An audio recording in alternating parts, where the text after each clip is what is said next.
Haley Barbour is going to go on Hardball with Chris Matthews. Matthews is going to ask him a very simple question on whether Palin is qualified for president. The reaction is precious. Clip number 5. Is she qualified to be president? Well, constitutionally, she sure is. I'll tell you now, Chris, she is a lot brighter than she gets credit for. I served as governor with her for several years. I mentioned earlier, when it came to energy policy, she is very well informed, very experienced. I mean, she was an Alaskanites in Mississippi, and I would just see her at meetings. But I've never had anything but a very positive impression of her. Still do. Well, you know, I was a Republican in Mississippi in 1968, Chris, so I'm not unaccustomed to being in the minority. I don't know anything that disqualifies her for being president. I think she is the best presidential candidate we might have? Well, let's see who all runs. But right now, the good news is I don't have to make that decision. What I got to make the decision is how can I best help elect more Republican governors in 2010.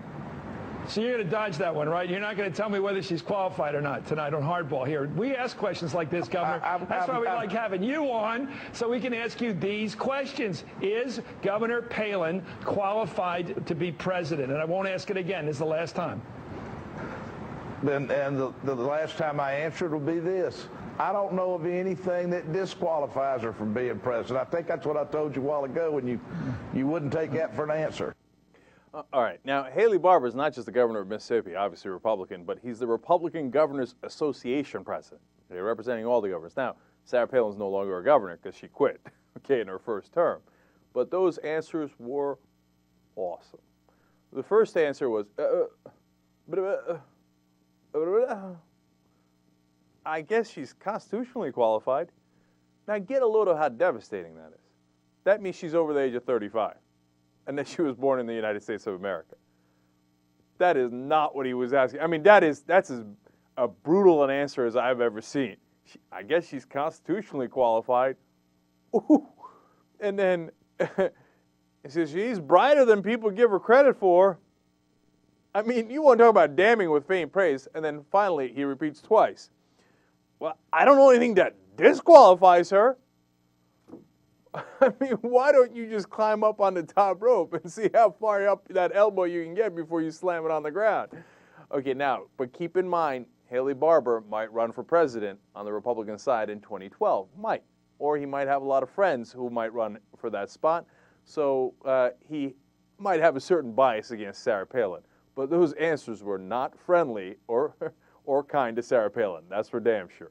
Yeah, whenever one of these guys gets caught off guard, and then a little bit of truth kind of seeps out because they're like, oh, man, what am I going to say? And in the meantime, if they're piling up some more BS, then a little bit of truth comes out. So he said, my job is to get more Republicans elected.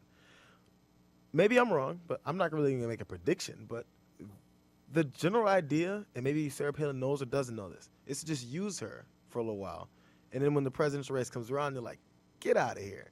Like, we garnered this, this excitement because that's what they always say. She generates excitement. She gets a crowd going. She generates excitement. She gets a crowd going. That's all they care about. Let's get her to generate some excitement. Let's get her to get a crowd going. Then when she gets up here, you can be president? Get out of here, you stupid ass. But because now he wants to be president, or he thinks somebody's more qualified to be president, or someone he's better connected to politically wants to be president, and so that's why he's more than ready to dismiss her afterwards. But there's a great irony in what JR is pointing out there, because they charge the liberal press with not liking Sarah Palin because she's beautiful, right? But the reality is all these Republicans want to use her because she's beautiful and that she attracts a crowd, she's famous now, and she's pretty, and they relate to her, and they like her. So they like, all right, put her up. And they put her up, and everybody's clamoring. They get all those people excited, and they bring the crowds in. And then when push comes to shove, believe me, she's going to be the one getting pushed in 2012. And look, she does her own fair amount of shoving. But my guess is Haley Barbour, who thinks she is barely constitutionally qualified to run, when 2012 comes around, is going to do this. To elbow her off the stage. And then he's like, oh, everybody's staying here? All right, great. Now that she's brought you here, vote for me. That's probably how it's going to go. Have you seen all the TYT videos from today? Check out the Young Turks YouTube channel. Do it already.